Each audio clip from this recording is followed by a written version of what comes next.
We are in the Fox 43 kitchen with Nate from Fine Wine and Good Spirits to celebrate St. Patrick's Day. It is a holiday where we enjoy a beverage or two, correct? So no surprise, you're here today to tell us about 3 Irish-inspired cocktails, I guess you would say, that we can enjoy at home in the comfort of our own home without having to venture out. Maybe some people like to stay in. Yeah. So what do you got for us? Yeah, you can do that. So the first one we have is the Creamy Dream.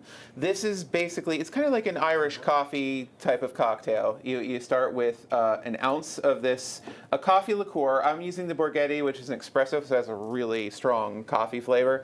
And then 2 ounces of this one I'm using is the Sexton Irish whiskey, really cool bottle.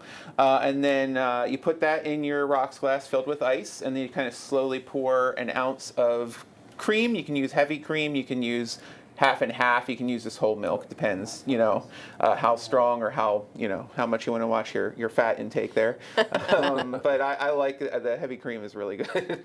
And now, is there actual espresso in the liquor there? Like, is that a nice one to have if you need to wake up and keep the party going? All right, now we know. And of course, you're sticking with you got the mule trend coming up next too, and you got an Irish whiskey with that. Right. So, and then this one is real simple. My wife loved it. It was just she kept asking for more of those. We had to go out and buy some more ginger beer. But it's basically just a slice of lime. You squeeze that, drop it in the bottom, put the ice on top, and then 2 ounces of Tullamore Dew, and then you top it off with the ginger beer. Real refreshing. And last but not least, the writer's muse. And you always try to add one in there that you can make either with the alcohol or without. And this is a good option maybe if you don't want to. You don't have to drink to celebrate St. Patrick's Day. Right, Someone has to drive home. Yes, you need your designated driver. So for this one, we're going to take our shaker. We're going to add 3 raspberries, 2 strawberries that we've cut up in little pieces. And then we're going to need about 6 of these 6 mint leaves. Yep. Okay. Really nice, refreshing flavor. You want about 1/4 ounce of lemon. I'm just going to squeeze it directly in. Usually I'd have that pre-made, but that's fine. We know you eyeball it. You know how to do it, so we're not do worried. this long enough, you start to just kind of go off of that. You want about 3/4 ounce of simple syrup. You can make this at home, or you can buy these at our store. They're pretty handy. It already smells incredibly refreshing. The mint, man. Mint. And then we want 1 ounce and 3/4 of the Writer's Tears. Okay. Then we're going to take and add ice to this. And, well, pretend I muddled that before I added the ice.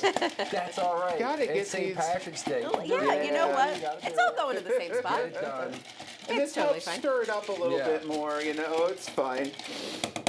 All right, and then we're going to pour that into our glass. Look at that. Go. Obviously, if you're making the alcohol-free version, you leave out the Writer's Tears. Yes. And then you top it with a little club soda. Club soda, yep. This is the Q brand. This is one we have in stores. Their tonic is, I think, the best tonic that I've had. But this is a club soda, obviously. So. Jackie, you want to do the honors? Try the... I will try the one without the Writer's Tears. Go. And we have a little taste It looks test. good.